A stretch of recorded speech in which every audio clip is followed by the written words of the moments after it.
When my class first got on the Lehigh, I was so scared, but I told myself, there is nothing scary on this barge. I was right. Ahoy from Class 4406.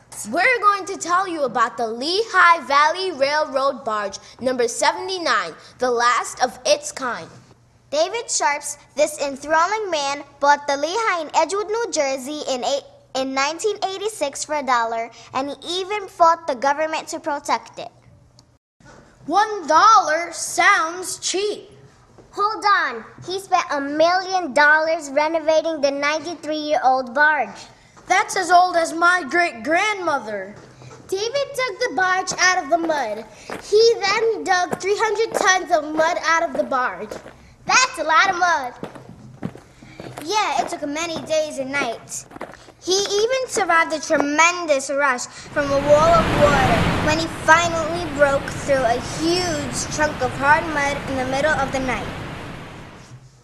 People started to dismantle the barge when cars were invented. Oh my gosh, destroy the barge? Nope. David got to it just in time. Great move, David. David Sharps has this scale model of the Lehigh. It was given as a gift by a firefighter, Gary Pace. Both barges have sentimental value to David, and they are two of his most passionate possessions. The barge has a hull with a flat bottom, vertical sides, a bow, and a stern angled at about 45 degrees. Back in 1914, the Lehigh traveled efficiently on the water highway. It's very long and very wide to fit a lot of things. Some barges were enormous, as long as 2 school buses together. The Lehigh was as wide as our classroom. Our class had plenty room on the last barge remaining in history. We felt really strapped to the barge and extremely honored. There was this excessively large Rube Goldberg-like machine in front of the pink velvet curtain that David had helped build and design. Ding, ding, ding, bong, ding, click, click, click, click, chugga, chugga, chugga, drrrr, bam. David Sharps performs popular shows. He can juggle 5 balls in the air and balance a big 40-pound stone pot from China, where many of the things we now use are made. David was trying to make a point that long ago, most things were made in USA. Now they come from China. He made us wonder about that. Enjoy the show.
Number 93 had many cool artifacts in it.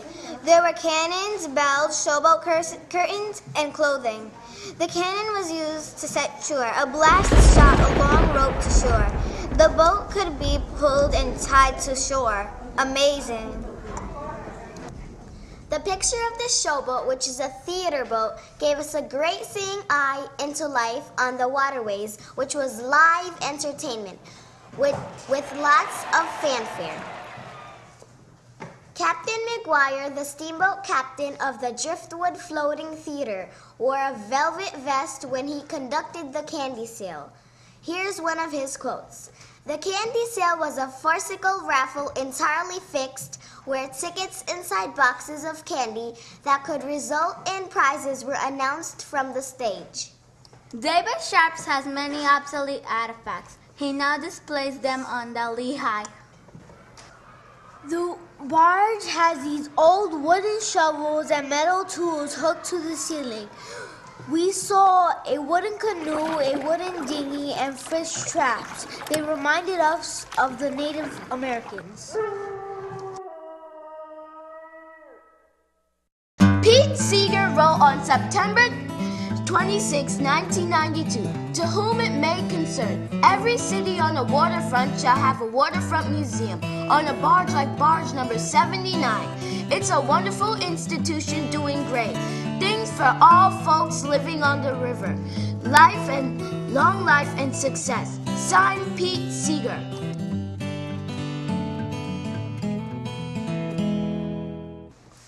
David Sharp works hard to keep the barge in good order and tidy. We should all be thankful for his ability to preserve our history. Now the museum needs to raise money to pay up the upkeep of the barge. Maybe we can help him.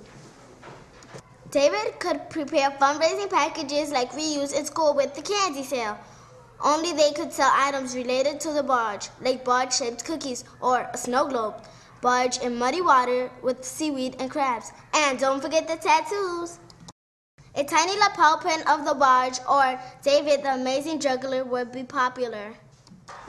Little scale models of the barge and the tugboat would be fun to play with in the bath or at the beach. David can sell old-fashioned candy. I love butterscotch. Sailor hats, t-shirts, and buckets with barges on them will be a must. He could sell the books that had pictures of him on the barge. Teachers always like to have a good historical library. For the little kids, Dave could write an adventure story about saving the barge, especially the part about digging at the mud. Kids love the mud. Keychains shaped like artifacts would be popular. We would like to see a miniature bell or a miniature life preserver. Don't forget your money next time you go. Help out and show you care about the history of our great water highway. If you have any ideas, pass them on to David. Directions to the Waterfront Museum. Go to the new fairway in Red Hook, Brooklyn, and then look to your left. You will see the barge to the left and a small pier. Don't forget your camera. Be sure to wave to the Statue of Liberty. She's keeping an eye on the harbor and the barge.